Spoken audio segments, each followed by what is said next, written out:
உள்ளூர் சீன நாளேட்டின் முதல் பக்கத்தில் கார்ட்டூன் சித்திர வடிவில் வெளியான தேசிய கொடியில் இடம்பெற்ற தவறு ஏற்றுக்கொள்ள முடியாத ஒன்றென மாமன்னர் கடிந்து கொண்டுள்ளார். ஜாலோர் கெமிலாங் என்பது வெறும் துணியல்ல, மாறாக சுதந்திர போராட்டத்தின் அடையாளமாகும்.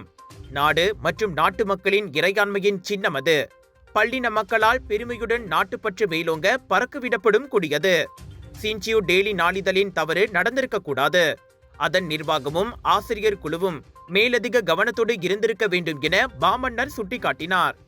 நேற்று தனது செய்தித்தாளின் முதல் பக்கத்தில் வெளியிட்ட கார்ட்டூன் சித்திரத்தில் பிறை நிலவு இல்லாமல் ஜாலோர் கெமிலாங் தேசிய கொடியை தவறாக வெளியிட்டு சின்சியூ டெய்லி பெரும் சர்ச்சையில் சிக்கியது.